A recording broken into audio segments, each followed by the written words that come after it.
Hello, everyone. Welcome to the very first episode of Claims Never Sleep. I'm your host, Meghan Henry, and I am so happy you're joining me on this new journey through this new podcast. I think you will enjoy what you hear. And of course, on this, we are talking to people in claims, about the world of claims. We're talking about litigation and defensive claims, and we're talking to attorneys and, you know, everyone in claims adjacent, I should say. But with that, I can't start this podcast without having on Bill Mitchell and Robb Cruser, who, of course, are the founding partners of Cruser Mitchell. And they're just amazing guys, and they have a fabulous story of how they built this law firm to where it is today, and just the general cornerstone of the firm as to our litigation management style and how we approach each case and try to get it to resolution without focusing on the billable hour and really more on the results. And who doesn't love that? So with that, let me bring them in. This is the Claims Never Sleep podcast, presented by Cruser Mitchell, with your host, Meghan Henry. Good morning, Robb and Bill. Welcome to the very first episode of Claims Never Sleep. I am thrilled to have you on this inaugural episode of the inaugural podcast. And I thought it was no better way to get this started than to have you two join me for our first episode. And I really want to get into, where you guys started and how you got to where you are and just your general philosophy on handling cases. And just like, you guys are two great people. So why not to have you on as our first episode? It's a way to start with a bang. So thanks for joining me. It's good to be with you. I'm Meghan on the inaugural, and good to be with Bill as always.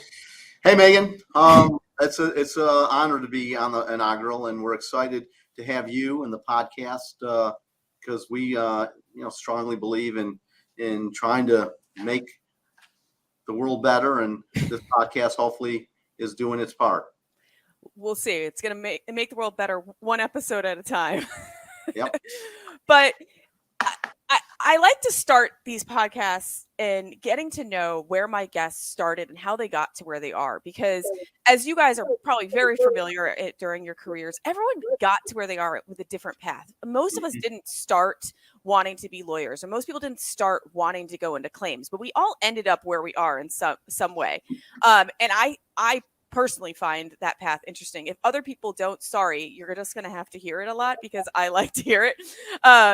So I'm going to start with you, Robb. Like, did you think, when you were a young lad that, law school and being a lawyer was your path? Was that something you had thought for yourself, or did you fall into it? Well, I was certainly open to it in the sense of wanting to kind of have my own business. I started actually in accounting and fell into that, and then did that for a year, and then went to law school. So yeah, it was always on the top tier interest level, and then we just had to follow through on the competency. So yeah, it was always there. So you were one of those people in law school, though, that weren't afraid of the numbers. Because I remember I was a math major, so I wasn't afraid of the numbers. And when I took accounting for lawyers or whatever, most people were deers in headlights in that class. And math, being a math major isn't exactly the same as accounting, but at least I wasn't as scared. So you were probably one of the few. Yeah, I mean, I worked in the field for a year and had my certificate, so it didn't come up a whole lot in law school, to be honest with you. So how about you, Bill? How did you end up here? My dad told me I was going to become a lawyer. And you listened? You know what? To be fair, I grew up in. My dad was a blue collar guy who ran a tavern and was a mechanic, and then took bets. He was a mutual clerk at the local horse racing track, and so all of his experience. My dad would have been a great lawyer and a great entrepreneur. He was essentially, but he knew that all the people at the racetrack who had money were doctors and lawyers and even accountants. So, he kind of told us he didn't go to college. My mom didn't go to college. We didn't have any college folks in our family. And he essentially looked at my brother and sister. I'm the middle one, and said my sister was going to be a doctor. I was going to be a lawyer, and my brother was going to be an accountant. So at the end of the day, he was right with my sister, right with me. And my brother did what Robb did. He was an accountant for about a year, got an LLM, and he's a lawyer. So really, so there you have it. And so here's I know this will segue into, I think, how Robb and I met. that was my next question. Robb and I are the opposites. He's got a lot of hair. I don't have any. He's 6'3". I'm about 5'7.5" on a good day. But Cruser went to some really big, great school outside of Philly. I went to Romeo High School in Michigan, Cow Farm. I then went on to the great agricultural school of Michigan State. Cruser went to the prestigious William and Mary private institution. I then went to Wayne State and had to live at home for 3 years, which I'm lucky I'm alive, or my parents, or I'm not in prison because of conflicts with my dad. And Cruser, ended up at the prestigious Emory University. And so, as I tell all the people, you can have kind of subpar educational experiences, but if you kind of hitch your wagon to the right blue blood guy, you make it. Well, I won't let facts get in the way of that story, so I'll let it go. But how did you actually meet? Well, we actually were 3 doors down. He started 3 days ahead of me at a very good firm, Drew Eckel, and we were both starting there. And Bill was one ahead of me on the letterhead, although I clerked, so I always claimed to have seniority over there. And we just met over the years there. We're together 10 years there. We're in the same class there. We made partner together there.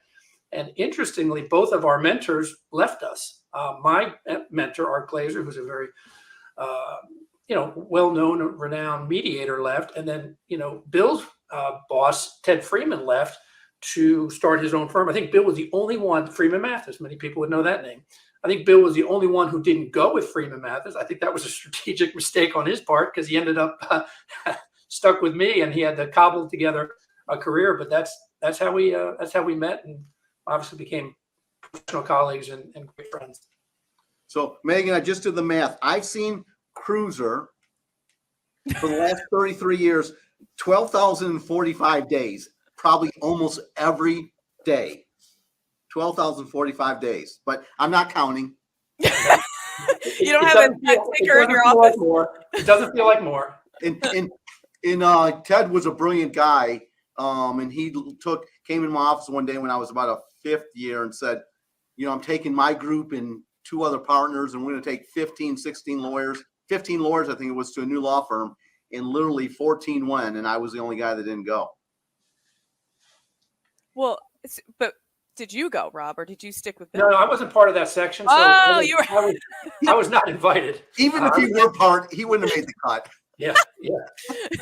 I would have gone and asked, but no one asked. Associated with you. So when that happened, when you didn't make the cut, Bill, and you weren't one of the chosen ones to go over. I made the cut. I just didn't go. Oh, okay. Come on, Meghan. Gee, oh my gosh. Well, I have a bunch of self-deprecating loser stories, I can tell you. That wasn't one of them, though, okay? Let's keep it in that box. It wasn't one of them.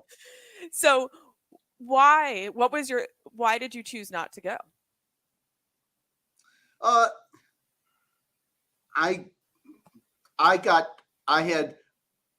Drew Eckel probably had 20 partners at the time, and 20 partners came in and kind of gave a pitch of why I should stay. And trust me, I wasn't a superstar. The pitch was probably more out of competitive to undermine them. And you know how it happens when people are leaving, everyone's trying to grab people. In fact, I keep telling people I should have been fired. My first 2 or 3 years, I was a bad lawyer. I wasn't very good. And luckily I was the captain of the softball and flag football team. And I think that's why they kept me along. But I mean, at the end of the day, I was close to making partner there. I was getting my independence. I had developed my small book of business. And so I just felt more comfortable with the firm that had raised me than going to this new enterprise. So essentially that's the decision I made. And just anecdotally, it was a brilliant decision. I wish I was smart enough and had the right agenda to foresee this, but it was a brilliant agenda because that group did all the civil rights and employment work. And when they left, I was in an 80-person firm and I was the only employment civil rights guy. So guess what? When 20 other partners got a call about an employment or civil rights case, They called me. Yep. Never thought of that, but it actually then helped multiply my business. Yeah, and it's funny how like, but it's like hindsight always makes everything 2020, right? Like at the time, you probably like you don't see that until you're looking back, and that wow, this was a smart decision. That happens the other way too. Sometimes you look, that was a really poor And decision. the second thing that happened is when they left. Ted Freeman was the guru of civil rights. He's an excellent lawyer, smart guy, very debonair, and when he was a guru. So I had a bunch of cases. I was working for him. I was doing 99% of the work. And I, with a defeatist attitude, called each claims examiner and literally said, I know Ted's the guru, but I've been working this case. You mind if I keep it? And their first response is, we don't know Ted Freeman, which shocked me. And they essentially said, we know you and we think you're doing a good job. So we want to keep you. And I'm not saying that was fake it till you make it, but I was candid with them. But it was surprising that it gave me this confidence that, okay, I'm my own man and I can do things my own way. And yeah, there's room for me and Ted out there. Yeah. Well, you probably were suffering a little bit of imposter syndrome too. Like, well, Ted's the guy. He's way better than me. What am I doing? They got to choose him over me. And meanwhile, like, you knew exactly what you're doing. And there were some scary moments I guess I was a fifth year lawyer. Would have been about 30 years old. So there was a lot of, walking into new clients and new claims and acting like I'm this tough guy. I know what I'm doing. And Rob and I mean, as we develop business, we would do all our marketing over the phone. Why was that, Rob? Because you couldn't see how young you were. Exactly. Seriously, Cruser had the same gray hair then, so he could get away with it. But we don't want. If we went and met clients, they would be like, "Holy crow, you guys are actually kind of young." So we tried to do all marketing over the phone. Thank God there wasn't Zoom back then. Yeah, we would have never made it in the digital world. Well, did you have hair then? Oh my gosh. Yeah, I did. Well, I guess having no hair, it might have probably helped a little bit, I guess. It would have. I should have shaved it 15 years ago, strategically. But if I was a team player, I would have shaved it 15 years ago. So how did you two come together and say, hey, we should go off and start our own thing? Well, we were both unmoored, unanchored. His partner left, my partner left. So it basically, I think Bill was the first to kind of bring it up, and it didn't take too long to have me come around. But it came down to this concept of, we were pretty young actually. I think I was 35, Bill was 33. But it came down to kind of wanting to be the captain of our own ship, mm-hmm. and then going from there. I mean, we thought we could grow it. I remember being at those early partnership meetings, and there's like 24 people at the table, and we're down at the end of the table, and you're like, well, it's going to take a long time to get to the middle of the table, let alone the end of the table. So I don't know, Bill, I remember that mantra, captain of our own ship, was resonated back then. Yeah, it was. And I just think we were on the one hand too dumb to appreciate all the risk and what have you of going out on our own. But on the other hand, we felt like we were entrepreneurial. And I would never have said that when I was 18 or 25 or even 30 that I'm entrepreneurial. In hindsight, we're both pretty entrepreneurial guys, but our attitude is, if we were going to do well, we wanted to do well. And if we weren't going to do well, we shouldn't do well. And so in every compensation meeting for the 2 or 3 years we were partners, there was always it just wasn't it was their firm. They had every right to do it how they wanted to do it. And I love those guys. They made me a good lawyer, I think. But we never understood how we got paid. Mm-hmm. And so every year was kind of disappointing. And frankly, after now I understand the numbers, it should have been really disappointing. Back then I understand the numbers. But I guess so at the end of the day, we just felt like, if we don't do well, we shouldn't have, it's not, we believed in capitalism, not socialism. And some people aren't like that. They rather, if I have a bad year, I want my partnership to scoop me up and help me, which is different philosophy and not a wrong philosophy, but just not our philosophy. Right. So tell me though, how, when you first started, was it just you two? Did you pull on people from your firm? Like, so go through that process with me, because it's not easy to do. What you did is not easy. And so, and starting your own firm and bringing people on. So what was your process? It was a humble process. I mean, Bill and I and his brother, we literally took the files by hand, put them in the back of Bill's truck, and we took them that way. Our first was just a sublease space. There was just 6 of us, 4 attorneys, 2 staff. I didn't have an office. I sat in reception. So when the FedEx guy came, I would sign for the FedEx pack. We didn't have a postage machine. For the first 2 weeks, I was taking our paperwork letter down to the post office, buying stamps and dropping them in the letter. So it was humble. Meghan, we believe in every person in a firm should be at their highest and best use, and we found it for Cruser early on. I mean, he's one of the top. And we've been together 33. He's a top 2 receptionist. He's just that good. The way he interacted with the UPS and FedEx guys, brilliant. I never got anything lost in the mail. He went to the post office and it got in the box. I deliver. I'm the mailman. Well, what's interesting, we subleased, and it was such a budget-oriented operation. We bought our desks from our sublet tenant, and they charged us $100 a piece. And so we scooped up 4 or 5 desks. I had that desk for 25 years until Mitchell told me I couldn't use it anymore. It was veneer covered. It was actually getting beaten up. But that was kind of our mentality, is, cost structure, keeping it humble. And that's kind of permeated even today. We're pretty tight on expenses. I mean, Cruser's desk, I mean, he likes to play that part, and he is that guy. But his desk was so bad that if you put tape on it and ripped it off, it would take the veneer off. So I'm glad that I have 10 fingers, because we literally, although we bought a lot of desks internally, we had to move a bunch of desks, and I almost lost my fingers. Like he and I were like at 10 midnight moving desks around. And our secretaries, you have the L-shaped desk. My secretary had 3 changes of opinions the first month, and the Cruser and I are down there, and she didn't want this L, she wanted that L. We moved it. Remember that, Rob? With 3 times, yeah. We fixed my secretary's desk because she didn't like the L shape. Painful memories. Yeah. So, what are some things or some tips that you learned during those beginning years when you're just getting started? And I'm going to follow that up too with I want to hear some mistakes that you made too. Well, the things that we did right will take about 4 minutes. The mistakes, we'll probably need a second episode. Well, let's hear about what you did right, and we'll pull out a few mistakes, maybe some key mistakes.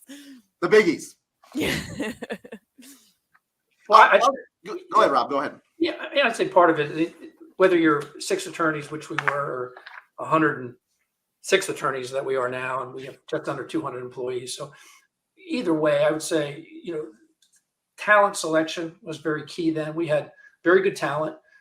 We had the right incentives.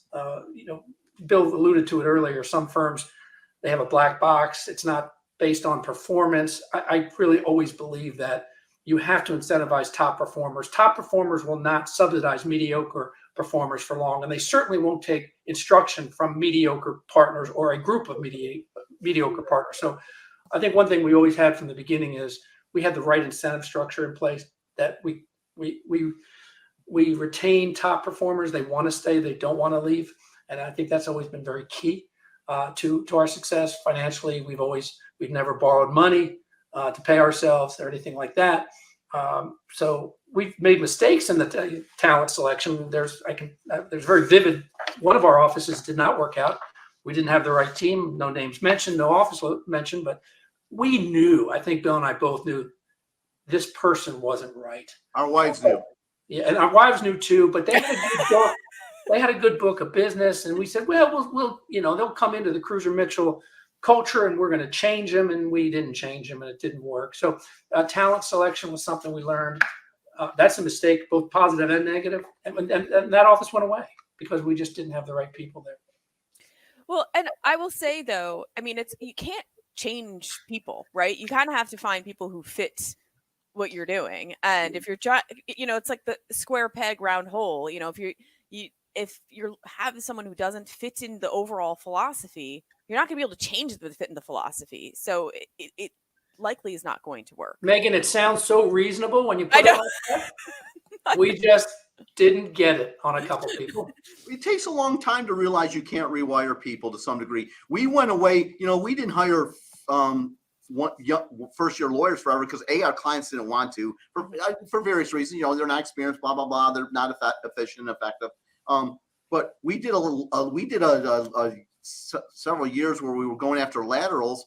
Well, some lawyer that's been out there for 6, 8, 12 years, they are who they are, and you can't rewire them if they're. We learned that. So we've been back to we want to train our people to embed them into our philosophy and how we do things in our methodology.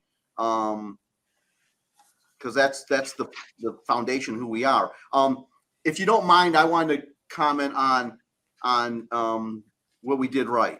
Yeah, let's hear it. The fundamental thing we did right is we chose the right partner. And I'm not going to get mushy, but I chose the right wife. I can honestly, you're going to be shocked, but I'm kind of a irritable guy sometimes. I have never gotten sick of Cruser or my wife in my whole life. I see my wife every day. Everyone I kind of get sick of, and I need my time out. I need to go to my space and be left alone. Cruser and I, Cruser will probably say there's more than that. Cruser and I, what I called awkward moments in 33 years and 23 years. Is our firm 23, Rob? 23? Yeah, 23. Yeah, 23. We hit no more than 5 awkward moments, and probably 4 were my fault, and the 5th he was just a stubborn SOB. But so, and I think the bottom line is we never keep score.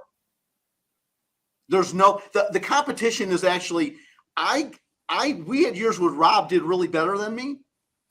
Robb wasn't mad that we made equal money. I was mad that he beat me. Mm-hmm. It was this pride thing that I didn't want to be the second guy. I want to be carrying my own weight. And so there was that. And I guess you could say what I learned is we learned whatever was important to the other guy, let him have it. And this is a minor thing, but and Robb probably deserved to be Cruser and Mitchell, but it was important to him, I think, more than me. I wanted a nicer office. So when we were in that bad area, he outmaneuvered me. He was thinking long game. So for 6 months he was at the reception side, the nice corner office, and then we expanded and boom. Now we're at a corner office. So but it's still Cruser Mitchell. So it was brilliant. But seriously, I think and Ray Eckel taught us that too. Ray Eckel of Drew Eckel and Farnham, who was the biggest rainmaker and didn't make what he should have, because he was always trying to work and make everyone else happy. And I think together we've done that, and we've tried to sprinkle that through the whole philosophy of the firm. Yeah. Go ahead. Yeah, I just call that, as far as compatibility. I think I like a can-do spirit, competence, and compatibility are kind of my 3 watchwords to a growth trajectory for any firm. And the third on the compatibility, my third point is generous spirit. And that's what Bill's described. When you have partners, I remember Barbara Bush's famous statement. Well, what made your marriage work so well with President Bush? He goes, well, we were both willing to go 75% of the way. Mm-hmm. And I'm not saying any partner should go 75% of the way, but if you get a partner like Bill, he's always willing to go 60% of the way. And I try to do the same. So if you've got partners who are willing to go 60% of the way, give the other the benefit of the doubt. It's just a lot of the nothing really materializes to fight over. And then we have a little procedure. Bill said if it's really, really important to him, but he didn't mention the second part, and he's willing to do the lifting, have at it. Now, if it's really important to him, but I got to do the work, no. If it's really important to him and he's willing to do the work, of course, I defer to him. Yeah. And you know what? As Robb said, I'm willing to go 65. And when Rob was willing to go to 35, that's why it works. Well, I think part of your success though is that you are opposite. So your strengths kind of play off of each other too, and work together versus butting heads on it. At least that's my how I kind of perceive it on my end. And I haven't known you all that long, but that's how I see it. I don't think we're as opposite as people think. I mean, Yeah, we both work 8 to 10 hours a day. We both are, we have the same sort of levels of generous spirit. I think it's a good shtick. I don't know. And I like the shtick, but I think in reality, every time I think of something or he thinks of something, I think, oh, that's a good idea. Let's do that. So yeah. We don't have, I think I just told you we had 4 or 5 awkward moments in all these years, which means we think alike. There's different stronger strengths. Like, here's a great, here's an example. So, we start Cruser Mitchell. Can I tell your dad's story quickly, Rob, or is that okay? Yeah, go ahead. Let's Bill, even go. He's dead. You won't care. He's dead. Yeah. Well, you might care. So Rob and I, when we were going to take Rob, Bill, and 2 associates, Robin Webb and Jennifer Macbeth, wonderful ladies who, were with us for a while. And then we took 2 secretaries, Sylvia and I apologize, Rob. It was Mary Burkhardt. Mary Burkhardt, yeah. Fantastic. A+ team. But before we started, it never hit me that we don't have cash to pay these people. So Rob went to his dad because he understood that side of the game. He understands operations better than I did. And so we sit down with his dad, who was graciously, this doesn't happen unless Rob's dad is willing to give us a loan. So we make our pitch to him, tell him the firm name, and he looks at us and said, Robbie, Bill, let me be candid with you. You guys really don't have much to offer here. And I agree it should be Cruser Mitchell, but it should be George Cruser in Mitchell. It's a true story. He with that inauspicious start, he kind of said, well, what am I going to do? I mean, Rob, you got 3 kids and your wife's pregnant. Bill looks like he's got 2 kids. I guess I got to back you guys. But don't be surprised if don't burn any bridges. You might be going back to your old firm. So we were really pumped up after that meeting. Yeah. So yeah, we both had pregnant wives when we made this decision. And asterisk that because I might talk about that later. But then we're at the firm. This was kind of an awkward moment. We're at the firm, we're working, and Cruser is like, get the billing out. About a week later, we're working. He's like, dude, we have no cash flow. Did you get your bills out? No. He walked in and he saw on a filing cabinet outside my office the stack of papers, and he walks in and he goes, what is this? I goes, that's my billing. I said, and he's like, have you not finalized it for edits to get it out? And I'm like, and like he was livid. I mean, I'm not worrying about getting the bills out. That is the only argument I can remember in our 23-year history. Is I remember that instant like it was yesterday. Yeah. I'm waiting for him to apologize for that tone. I mean, he could have been a little more professional. He did get the bills out. That was good. Yeah, but also he didn't want his dad to yell at him. Hey, we paid his dad off, and I think he gave us a 2-year loan. Did we pay him off? And what? Yeah, we actually had a little bank help too, but within 6 months we were all back to even. I mean, we were such a low expense operation. And we had a great client who were willing to pay us every 30 days. Yeah. Couldn't have done it without them. Yeah, that's certainly helpful. Wait, so I need to bring it back to the pregnant wives, though. Let's bring it back to that before we forget. This is good. What, Rob? I don't want to go. The asterisk there was I have partners who come into my office once in a while who will say, because marketing and networking is so important. They'll just say, I'm just too busy. I'm 45 years old and I have 2 kids and I'm working in a lot. And I'm like, I was 33 and I had, a 4-year-old, a 2-year-old and a kid on the way. And Cruser probably had a 6'4" and 2-year-old with one on the way. And, we did it, and when any marketing event, we did. We billed our time. So I think if you have capacity or want to do it, you can get it done. And I didn't articulate it perfectly. Rob, any comments? No, I call it the midnight hours principle. is I had a buddy in high school, and long story short, he did this big video. He made a movie for our Spanish class. And back in 1981, no one made movies. They were impossible to make. So I say to Mike, how do you make this movie, man? You got school all day, you've got sports after school, and then you got work after the sports. He goes, well, I stayed up till 3 a.m. twice this week and got it done. I thought that was cheating back then. I was like, you mean you're allowed to stay up till 3 a.m? It was just a foreign concept to me. And I think that's what Bill's talking about. Some folks just have a foreign concept. They want to be a marketer. They want to grow. They want to do the steps, but they don't use the midnight hours. Now, of course, you can't stay up till midnight every night, but there's a season, like when Bill and I had to get the book out. There was a season where for like 6 weeks, there was a lot of 10 to 2 a.m. episodes.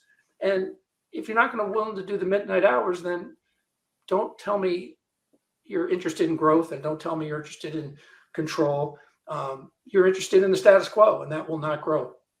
Yeah, it's funny. I have like it's similar. I have this conversation with my kids a lot.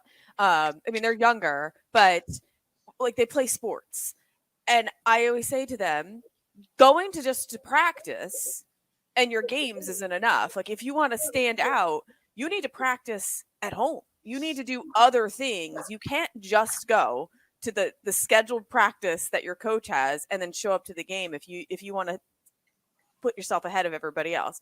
They're not totally getting this concept yet. They have yet to do much practice at home. But I've given the same advice to my wife. If she wants to be a better cook, she needs to practice more. Well, sure. We're working on Bill's motivation behind that advice. We're working on that. Does she enjoy her cooking? He's an angel. All she needs to say is, "Hey, Fatso, shut up." But she would never say that to me. But I'm teasing you. So, what are some key mistakes that you look back and you're like you learned from? I know you learn from every mistake, right? But what are some of the key ones that stand out to you now? Rob made most of them, so they're probably at top of mind. He's checking his notes. He's like, I have a whole list. It's where we begin on this list. This is crazy. As far as mistakes, I can tell you what we certainly have made them. I told you the one story about we knew that one partner, they were not right. But by and large, there's obvious mistakes you can make. Borrow money to pay yourself. Partner with people that are not simpatico with you. We've been able to avoid them largely. I'd say our biggest mistakes were not the biggest mistake we made that we ultimately cured is Bill and I we were going to have this boutique law firm, and we weren't going to grow. And then a client came to us and said, we like what you're doing. We want you to open up an office in New York. And I said, what are you talking about? We're not going to go to New York. And Bill's like, yeah, we're not New York.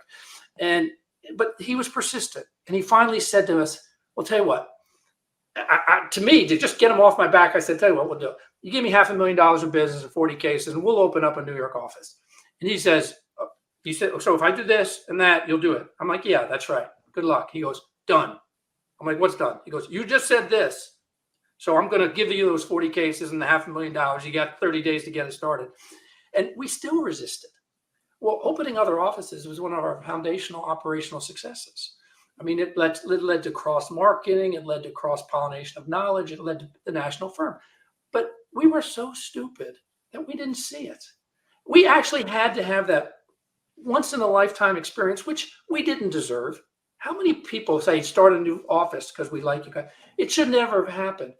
But fortunately, this client persisted through our stupidity, and we didn't have to live with the consequences of a small local firm that never got beyond regional. So that always comes to mind. You know what, Rob? And it's about, and I talk about it in litigation management. The term might be imagination. Our brain limits many times our opportunity, and it was a concept. We didn't have the imagination to ever think that this little boutique could turn into something bigger. We just didn't. Now today I have the imagination from, we wrote these books, right? Why is some firm in Norcross being a thought leader on litigation management? because that can happen. That's why we do it, right? But back then, I was adamant. What are you, crazy? We're going to commit malpractice. Well, we're going to, and then so you go from the, Robb's writing a book on these processes, and I think, you want to surround yourself with people that aren't, no people and not absolute yes people, but, hey, you could have been rational about it and say, Bill, you worry about malpractice? Get more malpractice insurance. Hire a really good lawyer that won't commit malpractice. So there were ways to address the issues, which now that's how I think about things when something comes up that's new.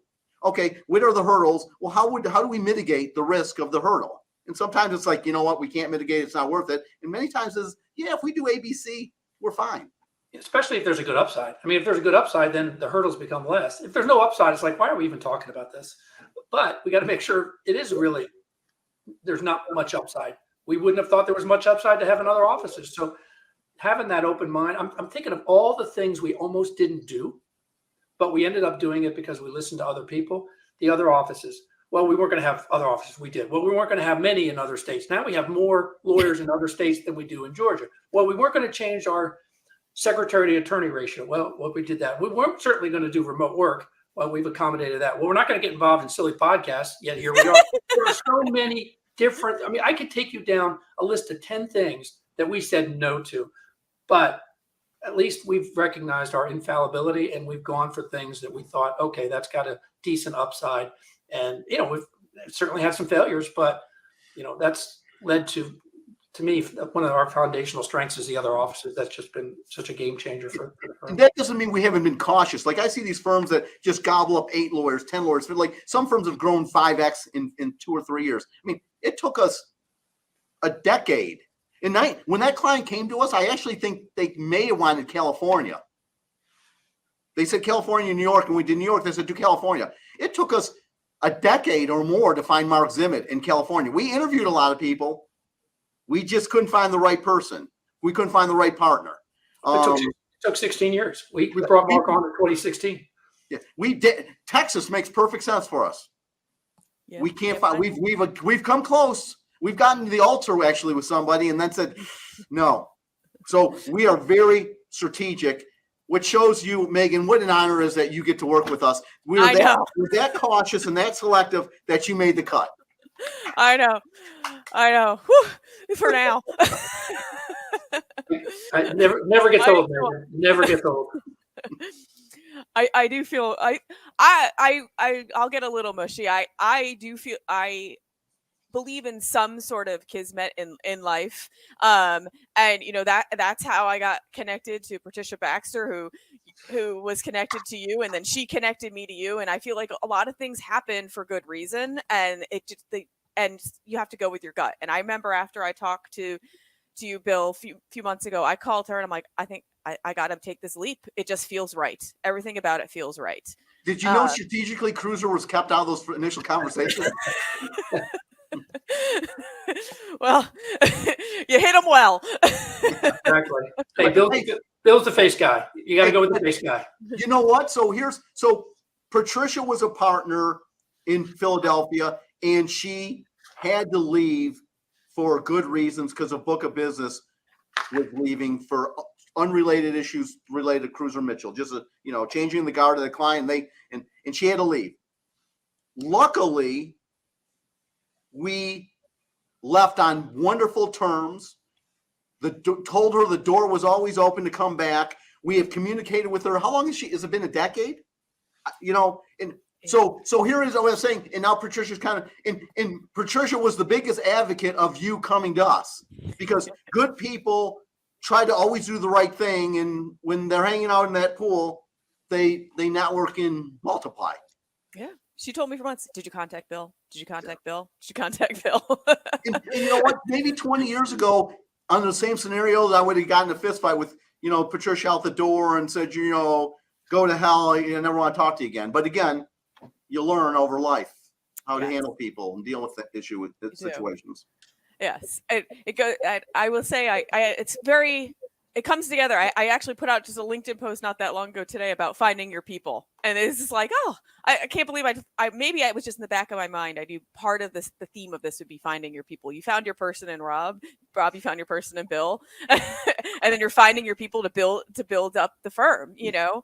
So I want to jump ahead a little bit though to the disruptive lawyer, because that's a huge part of Cruser Mitchell and the branding and you're just the cornerstone of the beliefs behind the firm. So how did you get there? Like, how did you develop the concept? I mean, I'm sure it happened somewhat organically, but then, you know, you're really utilizing it, and, you know, you wrote books on it. So tell me more about how it came about.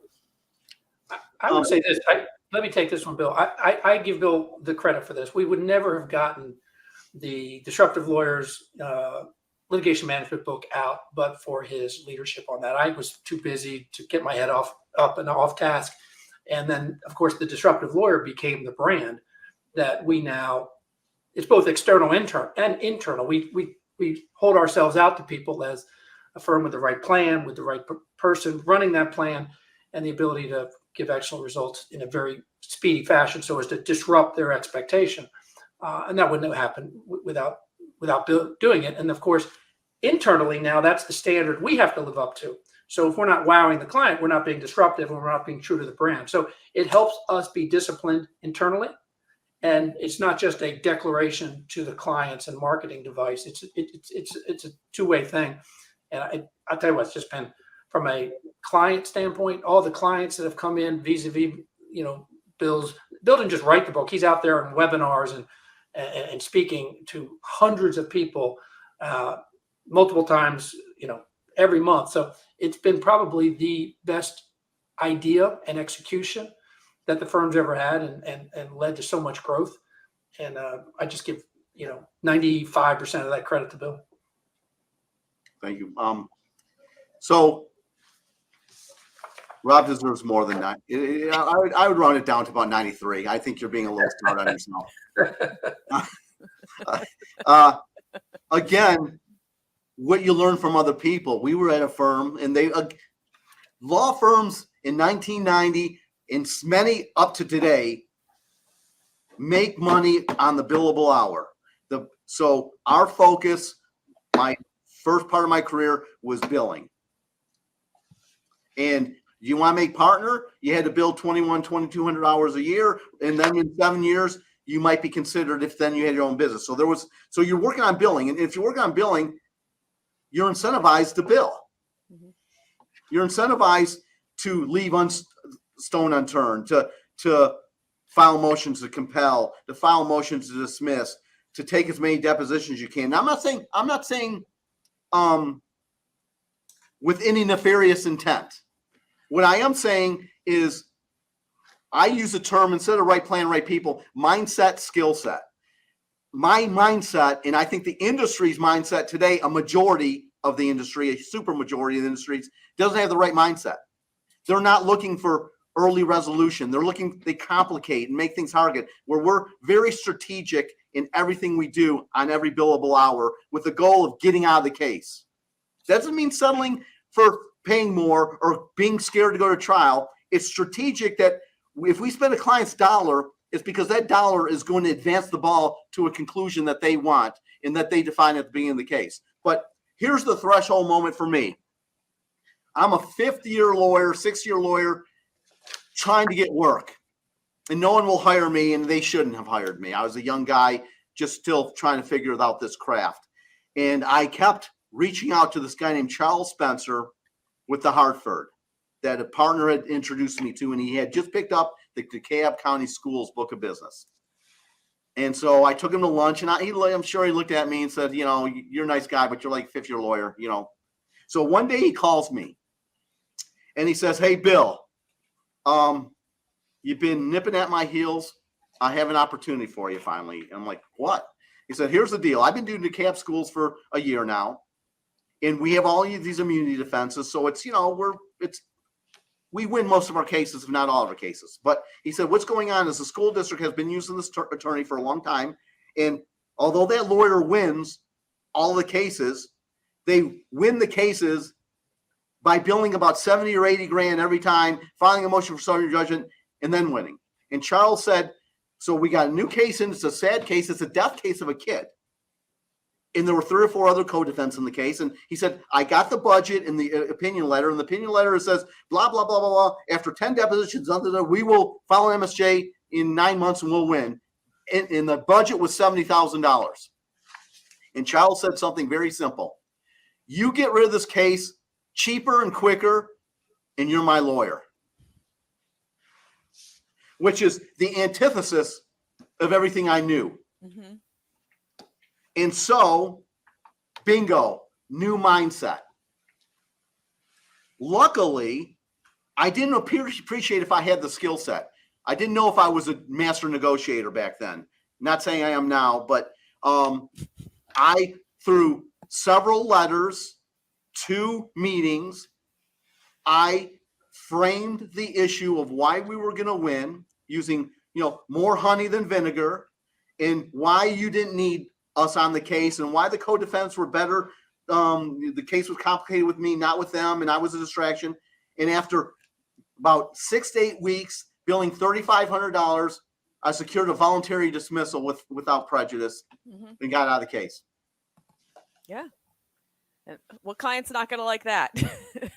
Well, that's the lead story in the book. So there you go. Yeah, it's right there. In the so bingo. Now that's many. If I tell that story to 10 lawyers, 9 would say, "What the hell are you thinking? You lost $67,000 on that case." And my response is, "No, I've gone from 4 lawyers to 115 lawyers with this philosophy." And so I literally realized what a wonderful philosophy. A, I want to do good. B, it adds value and aligns my interests with my client's interests. So I would start practicing and pushing this way and developing results, which I called it the Mitchell metrics back then. But I sent out scorecards in 1997.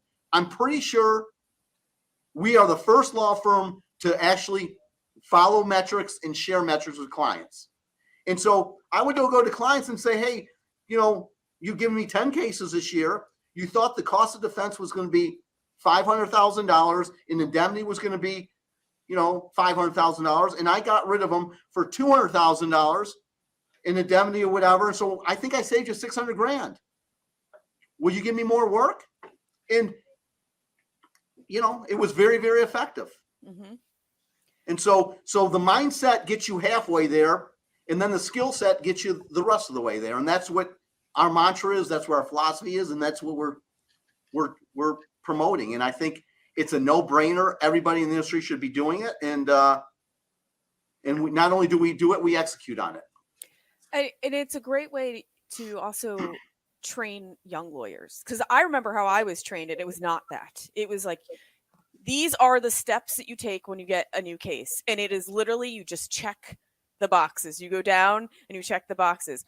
And if you shift it to, okay, you're going to send out these interrogatories. What are you looking to get out of them? And and what do you need to send to get what you need? And are you just sending them to check the next box, or do you have an end goal and purpose, and where is it bringing you? And then I think it helps the young lawyer understand why they're doing any of these steps, and if they need to do this step to get to the end game that you see the case going. Rather than, how I think I learned from the very beginning, it was just like, well, it's the next step on the list. I got to go to it, So it's a good way to learn, because you're understanding the reasoning too behind. I tell our lawyers, and it's a $5 million. If you're sitting there listening, there's always the exception. There is the $5 million case. There's a return on investment / strategic decision. It's a $5 million case. It's worth spending $20,000 on legal, because the return on investment could be you save $1 million in indemnity. I get it, but we should be, every billable hour should be telling the client that I'm doing this because A, I'm trying to get information to understand the value of the case, or B, I'm doing it to get leverage to drive down indemnity. Those are the 2 reasons you should be doing things most of the time. And if you're thinking in that strategical way, and I'll tell you to connect the box stuff because we do all these metrics. I used to take depositions in 90% of my cases for 15 years. Did MSJs in probably 50, 60% of our cases. My metrics right now show that we take depositions in under 25% of our cases. I call it the deposition bleed because guess what happens whenever you go to a deposition? I sit here with my notepad, and up in the corner I have to-do list, witnesses and documents. You don't just do 1 or 2 depositions. It turns into 4, 6, 8 depositions, and it turns into a request. Every deposition ends with the plaintiff's lawyer saying, hey, I need you to, we need to set up ABC depositions, and I need these 8 categories of documents. So you need to be strategic, and we can get a lot of things done informally. Mm-hmm. I call it strategic transparency. If they're going to get it anyways, why do they have to send me a request to produce documents? Share it with them. It will help them evaluate the case, especially if you think it will lower the valuation. Plaintiffs don't want to spend 500 hours, 12 months, and 20 grand on court reporters to find out that their case is worth 100 grand. What are they going to do? If you tell them up front, they can do something about it and dump the case, give a great discount, or something, as opposed to now they're stuck. Right. And honestly, I think plaintiffs' attorneys probably appreciate the methodology more because they don't want to respond to summary judgments. Like they don't want to do all that stuff because they're not getting paid for it. They just get madder. But that's the thing that in my career, I think I've had a demand. We settled a case more than the original demand, maybe 3 times. And I would argue it's a cardinal sin. It should never happen. And what happens, the case usually only gets worse for the defendant. And we don't have a critical eye enough to appreciate that many times. And or the plaintiff gets madder and madder and madder. So the price of poker goes up and up and up. And it's not a prudent way of practicing. So have you had, and I think I know what the answer is, but have you had any pushback from some clients that might not appreciate the methodology? There are some clients who do want you to file the summary judgment motion or do want you to push to trial. The case starts with client, you define the win. If you want me to try the case, then we try it. If you want to pay me 50 grand instead of selling it for 10 grand, we do it. So I have carriers out there that when I talk to them, they'll like, we don't want to have a reputation as being a settler. And I'm like, well, so I've done litigation management presentations to literally 10,000 claims people. And I always do a survey. How many cases have you tried in the last 2 years? Mm-hmm. My survey math, get the high volume auto out of this. Mm-hmm. My math survey is 92% of all cases settle, 7% get resolved by motions to dismiss or summary judgment, and 1% at best go to trial. So I share this information, said you can call yourself whatever you want. The bottom line is you try only 1% of your cases and you settle 92% of the cases. So the question I have for you is, when do you settle it, those 92%? After you pay your counsel 5 grand, 15 grand, 30 grand, after depots, 50 grand MSJ, 100 grand at the courthouse steps. Yeah. It's that simple. And so I get pushback, but then it's sobering news when they realize, and I'll ask them, well, how many cases you guys try a year? And they'll be like, oh, we try 2 or 3 on 5,000 claims. Well, that's your reality. So when are you, as a business person, going to start developing a process, hiring lawyers with the right mindset and skill sets, and training internally to deliver the 92% cheaper and more effectively? And often too, I mean, I feel like with the trials, it's almost like an older school mentality, that sometimes they want to be able to say, oh, we'll go to trial, we'll push this to trial. And in reality, trial is so expensive and risky. It is risky because if you're going to trial, it's never a slam dunk. So there's just a lot of exposure. Look, I'm a comment, and Rob has a big quote about great quote about trial. But bottom line is, if you can get more leverage, you get return on investment. If you believe that by paying me $50,000 to go to trial will lead to a courthouse settlement for $400,000 less than indemnity, bravo, do it. If you want to say, you know what, we want a reputation as a trial company, then put 5 in the trial, put X% in the trial bucket, hire great trial attorneys, and go try those cases. I'm not saying I don't have an opinion on what should be tried and what should be tried. I just know the statistics show that you're trying 1% of your cases, so you shouldn't be preparing 99% to go to trial. Rob? Right. Exactly. Well, the old thing we've coined is quietly settle the many and loudly try the few. And that's summarizing what Bill said. Yeah, I mean, pick those cases that we're going to try, and we'll try them, and then let's quickly, right mindset, right skill set, get rid of the rest, and then use metrics to measure whether or not we're accomplishing it. So, I mean, just listening to Bill, you can feel the passion that he has for the book, and that's why the brand, the Disruptive Lawyers, is done. So really, just done marvelous. And that's why we started doing negotiation. When I realized 92% of all cases settle, then it's negotiation training is so important, right? So that's why we started doing all these seminars. Starting next Wednesday, we have another seminar. 7 series on master negotiation. So we do all these negotiation seminars, and so we give. Here's one thing I want to say. Here's how I get pushback. I give metrics to clients annually. The key is I need to have a good sample size, but I always get the 2 same answers every time. 1, these look really good, but 2, no one else gives us these, so we can't really. It's hard for us to compare. And then the third thing I usually get is a cynical. Can we really trust these? And Rob's better with quotes on this thing, but it hit me the other day. If we have the right mindset and we're tracking this and trying to deliver on this, even if my data is not perfect, the fact that I'm focused on this means I am being more efficient, saving you money. And my horrible metaphor is if I brought flowers home to my wife, she doesn't say, "What's your motivation? Did you go to Walmart and buy these flowers?" She's probably thankful that I'm thinking of her and gave her flowers. And it's I don't want to be impolitic, but anytime we give metrics, I usually get, can we really trust these? Instead of saying, wow, you guys are thinking the right way.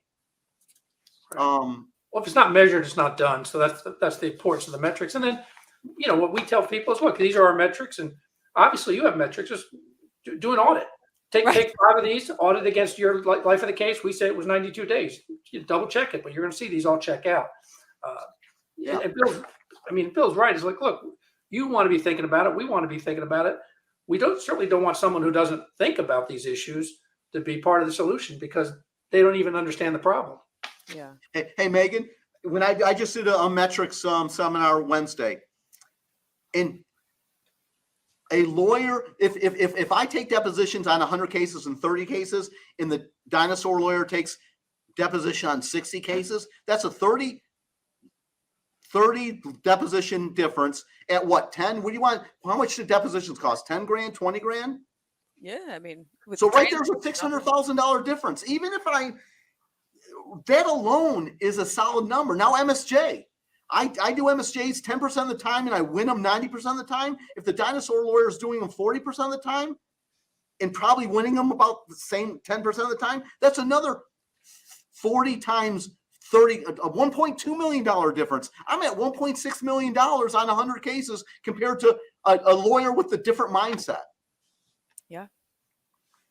And it goes back to, why are you doing the MSJ, right? Like, is it, you've made a decision from the very beginning of that case, within the first 30 to 60 days, this is an MSJ case. So then every single activity you're doing is to push for that MSJ because you see it from the beginning that this case is worth filing it before X, Y, and Z reason.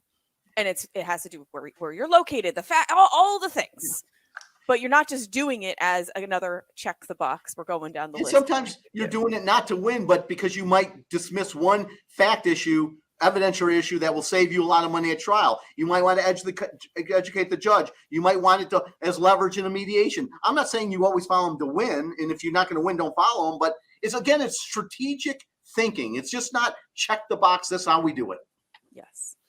So we are just about out of time, but I didn't want to end without asking both you this. So you, Cruser Mitchell, you're 23 years in. What's next to come? Well, I wanted to use this platform to announce my retirement. I accept your retirement. in 2035. Oh, okay. Tricked me. Cruser has a countdown on the lease in his office. I don't know if that's a mind game with me or what. He's stuck because of the lease. Exactly. I don't do any more, no more long-term leases. I think it's all systems go. Meghan, it's we got the right culture, we got the right people in place. We typically don't have this 7-year plan or the 5-year plan. What we do is we are open to opportunities that present. You presented to us within the last, we didn't have a strategic plan to have Pennsylvania. You presented us and we jumped on the opportunity because we think you're an outstanding person.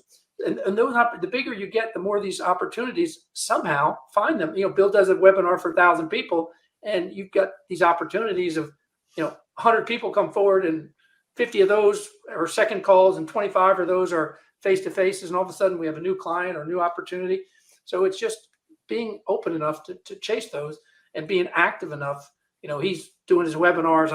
We're both 40-hour, 50-hour week guys still. So, I still think it's all systems are go for the foreseeable future. I think as we will strategically expand when it's right. I think we're getting more into, I'm doing more national council, negotiations, mediations, etc. And we're slowly starting to do some litigation management consulting where, carriers or big, companies bring us in to fix their processes and retrain their people on flat fees. And that we've been doing a little more of that. And it's actually fun and challenging where you can change a whole organization in a matter of 6 months. Yeah. I mean, I got a call at 2:30 today with a carrier who's seen this material and wants to, they quote, want to introduce themselves to us. I'm like, oh, happy to be introduced to you. Talk to you too. So, very different from years ago when you were taking the mail at the front desk. I could tell you a few more stories. Times have changed. And Rob, I do have a very important mailing that needs to go out. So as soon as you're done, just waltz down here and get it out. I get that right done. Yes, sir. I'll bring it up with your coffee as usual. Yeah. You know how he likes it. Well, guys, I thank you so much for coming on. I think we could have probably spent another 2 hours just going all into this, but I need to respect everyone's time and we got to keep it to an hour so everyone stays on and listens to the end. But thank you so much for being part of the first episode of Claims Never Sleep. You guys were very much a part of us coming up with the title for this podcast and launching it. So I can't thank you enough for giving me this platform and helping me continue this platform and then being the first guest on this. Well, thank you. I thought I was a little shocked that it became Claims Never Speak. I thought it was Bill Mitchell on the law with his friend. So I'm a little, I mean, you probably saw my shock at the beginning, but I rolled through it. So, hey, Meghan, thank you. You are exceptional. And that's why literally in a 24-hour whirlwind, we recruited you heavily to come aboard because you're extraordinary as a lawyer and you're extraordinary as a person. And this podcast is next level. And we're proud of you and we're proud that you're on board. Well, thank you. I'm happy to be here. Okay.